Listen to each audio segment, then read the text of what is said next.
Lena's boiled potatoes. When I got home from the sheriff's, Uncle Jack was in the kitchen, deep frying tater tots and making buffalo chicken wings.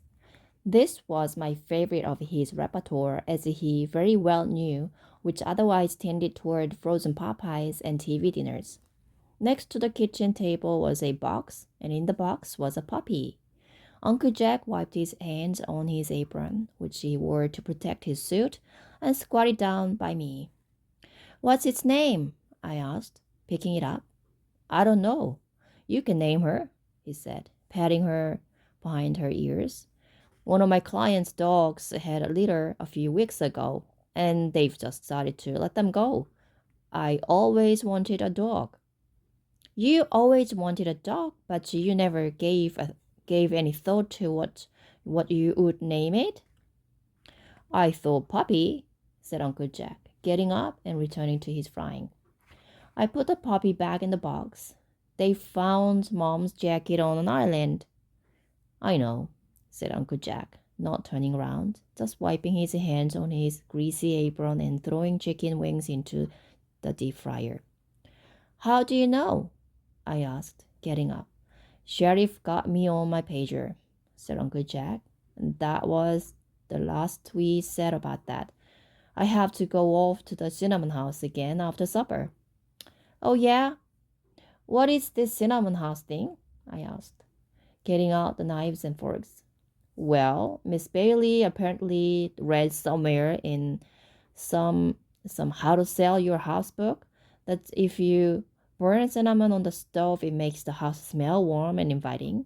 The problem is that she has been burning whole jars of it in the oven, so that every time you walk in the door, the smell hits you over the head and nearly knocks you unconscious. Why don't you just tell her to stop?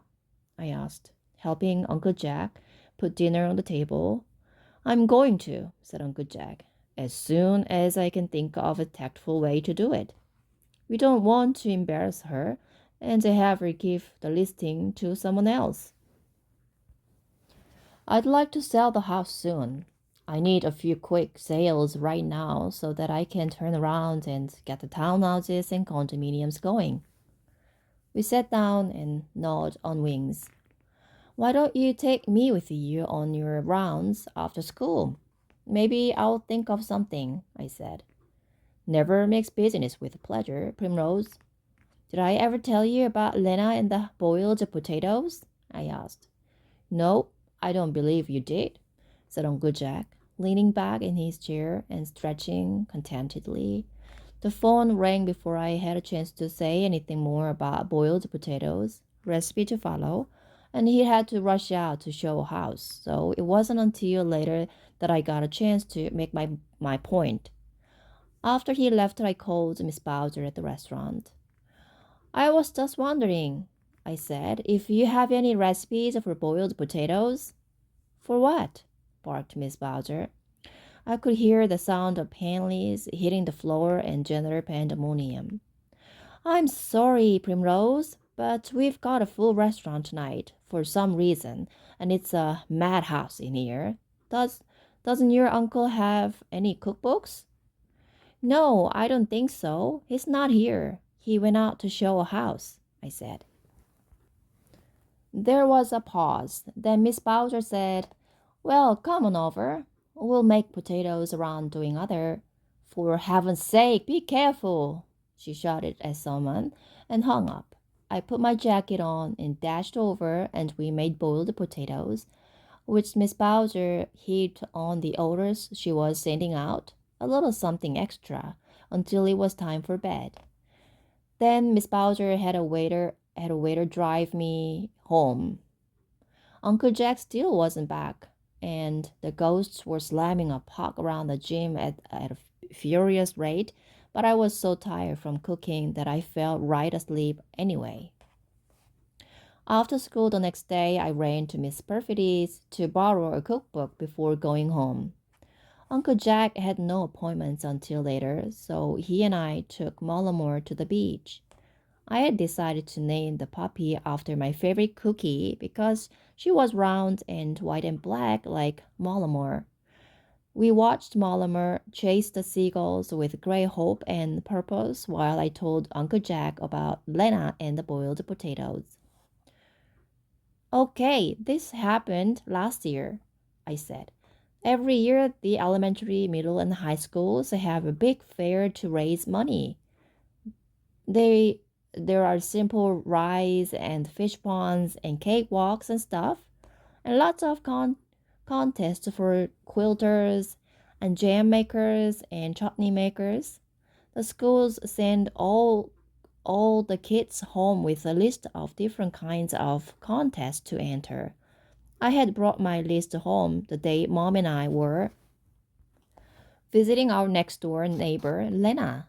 She had moved here 6 months earlier with her husband and two small children. She had been a lawyer until she had her second baby and decided to stay home with her kids until they were old enough to go to school. She's kind of restless, my mom had said to me. Lena was always outside sweeping her walk or cleaning her windows or putting pots of geranium around. Once she dug up her whole tulip bed and replanted them in color coordinated rows. My mom felt sorry for her, but I didn't see why. You couldn't tell. She had the perfect life. She was always telling you so.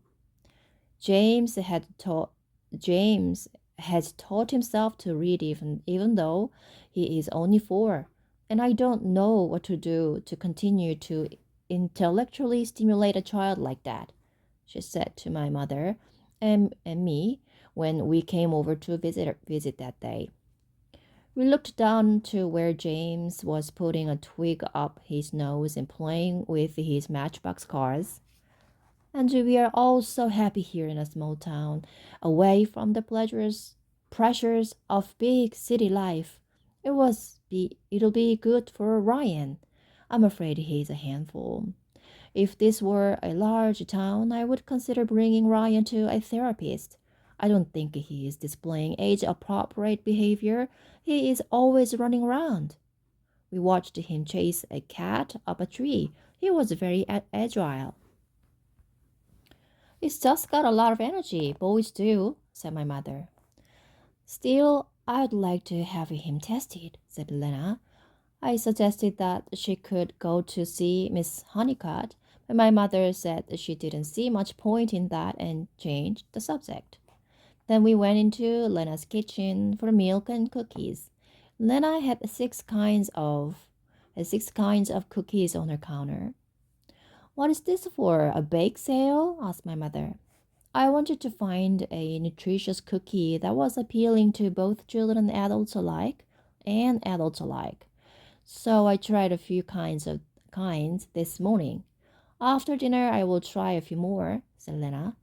I think that the apricot thumbnail cookies may be close, but I'm not sure that they will appeal to Ryan on a long-term basis, or whether when they are older and I pack them in school lunches, they will retain their apricot feeling if the lunch bags get squished about in their knapsacks.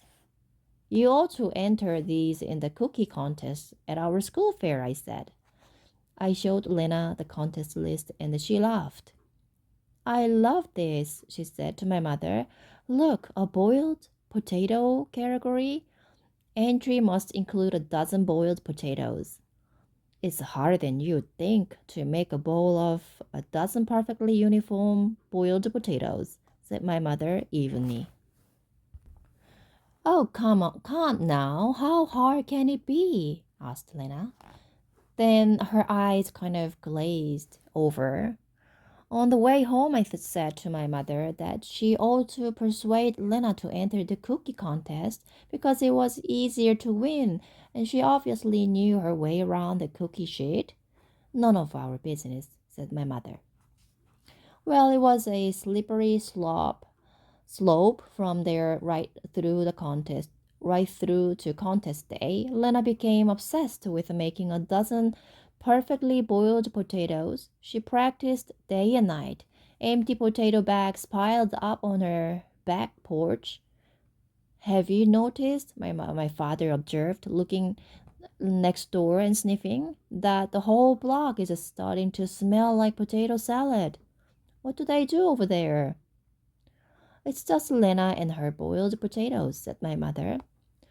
On the day of the fair, Lena came pounding on our door. Sweat was pouring down her forehead. The front, the front of her apron was stained. She had pieces of potatoes clinging to her shoe.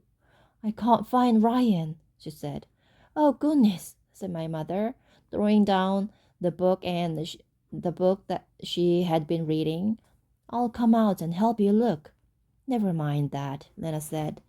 I've got a pot of potatoes on the stove and six perfectly boiled ones, but I can't get the other six to come right, and I've run out of potatoes.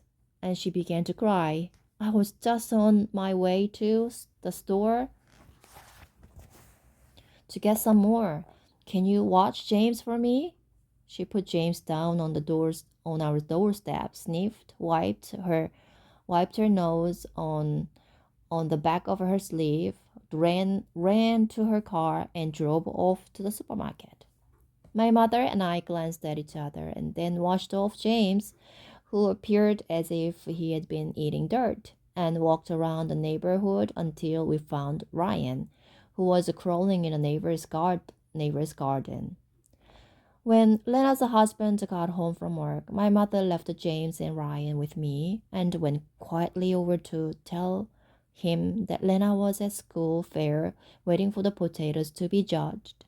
And then, while the two of them looked at the kitchen, which had potato water and imperfectly boiled potatoes everywhere, she told him what had happened earlier in the day.